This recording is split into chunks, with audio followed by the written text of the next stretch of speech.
दोस्तों कल्पना कीजिए कि एक छोटा सा गांव और उस गांव से निकला एक सपना। एक ऐसा सपना जिसने पूरे देश को खुशियों से जगमगा दिया।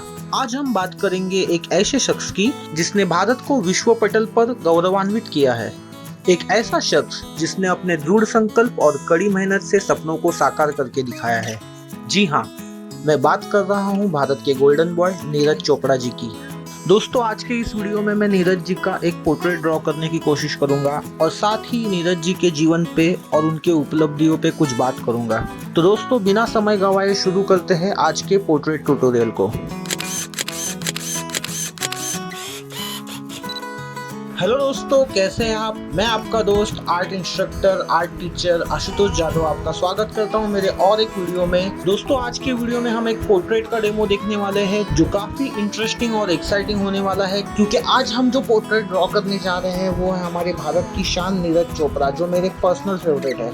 नीरज जी का जन्म 24 दिसंबर 1997 को हरियाणा के पानीपत के पास खंडरा गाँव में हुआ था।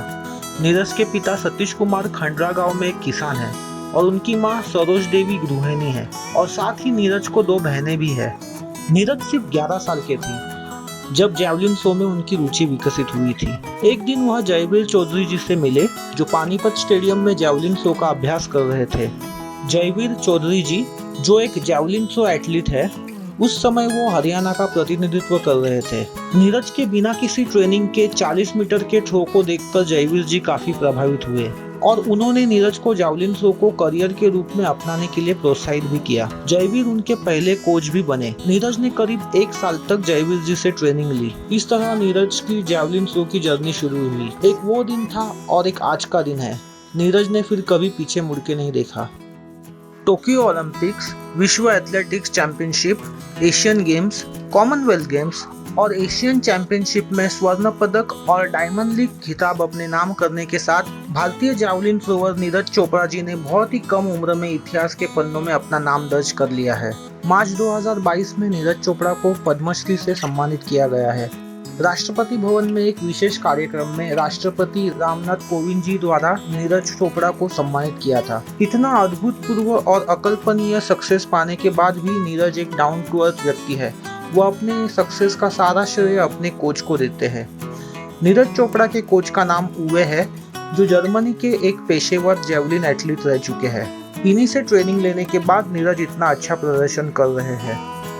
अभिनव बिंद्रा जी, जिन्होंने बीजिंग ओलंपिक 2008 में 10 metre air rifle shooting competition में ऐतिहासिक प्रदर्शन करके भारत को गोल्ड मेडल जितवाया था, उनके बाद विश्व चैंपियनशिप स्तर पर एथलेटिक्स में स्वर्ण पदक जीतने वाले नीरज केवल दूसरे भारतीय है।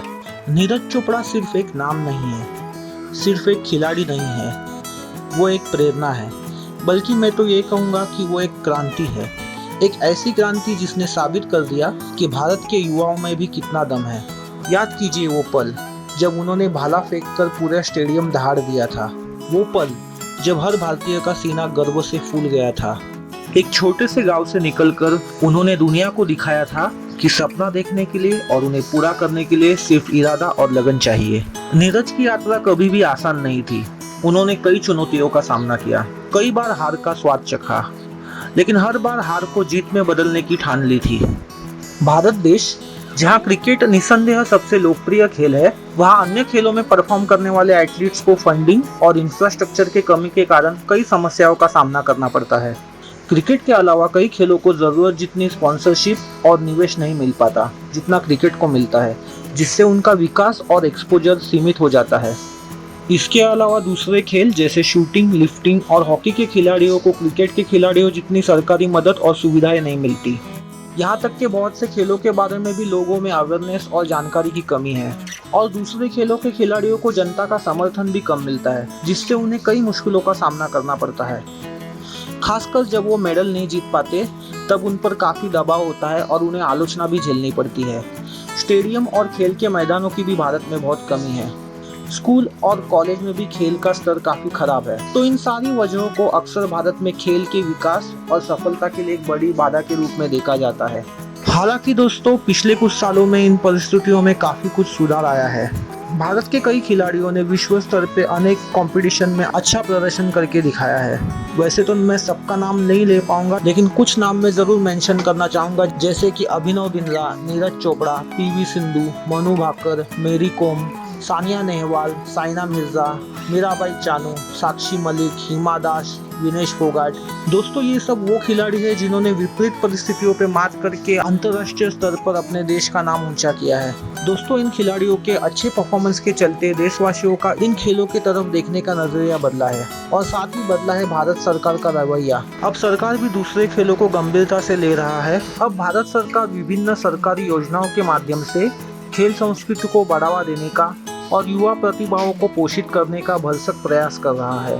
भारत सरकार द्वारा की गई इन पहलों का उद्देश्य खेल के बुनियादी ढांचे को बढ़ाना, एथलीटों को फाइनेंशियल और लॉजिस्टिकल सहायता प्रदान करना और देश भर में फिजिकल फिटनेस और एक्टिव पार्टिसिपेशन की व्यापक संस्कृति को बढ़ावा देना है।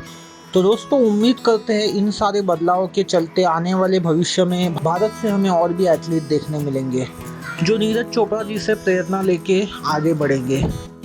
तो आइए दोस्तों जानने की कोशिश करते हैं कि नीरज जी की इस अभूतपूर्व सफलता का राज क्या है। यह है उनका अटूट विश्वास और कड़ी मेहनत। उन्होंने कभी हार नहीं मानी, न कभी पीछे हटे। हर दिन हर घंटे उन्होंने अपने लक्ष्य की ओर कदम बढ़ाया और आज वो दुनिया के सर्वश्रेष्ठ भाला फेंक खिलाड़ियों में शुमार है।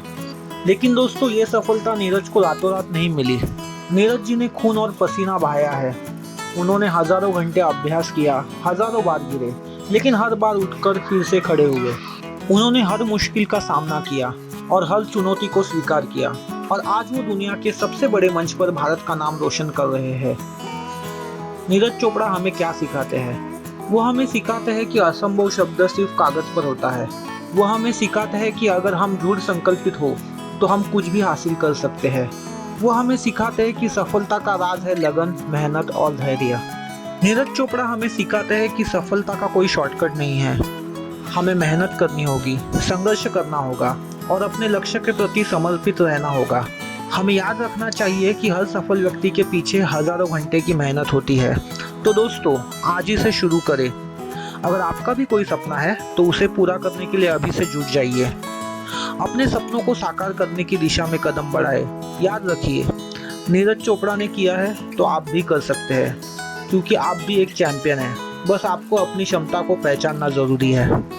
तो दोस्तों इसी के साथ ये वीडियो मेरा लगभग पूरा होने आया है और मैं सच में कहना चाहता हूँ कि ये वीडियो बनाते वक्त मुझे काफ़ी मज़ा आया और साथ ही काफ़ी मोटिवेशन भी मिला। तो दोस्तों अगर आपको भी ये वीडियो पसंद आया है और आपको मेरे चैनल का बाकी कंटेंट भी पसंद आ रहा है तो मैं आपसे गुजारिश करूंगा कि आप मेरे चैनल को लाइक कीजिए, अपने दोस्तों, फैमिली, फ्रेंड्स के साथ शेयर कीजिए और चैनल को सब्सक्राइब करना न भूलिए। और साथ ही सब्सक्राइब बटन के बाजू में बेल आइकॉन है, उसे भी ज़रूर प्रेस कर दीजिए ताकि मुझे भी इस तरीके के अच्छे वीडियो बनाने का मोटिवेशन मिलता रहे। तो दोस्तों मिलते हैं फिर किसी अगले वीडियो में। तब तक के लिए कलात्मक बने रहे, रचनात्मक बने रहे, अद्भुत बने रहे। Good bye.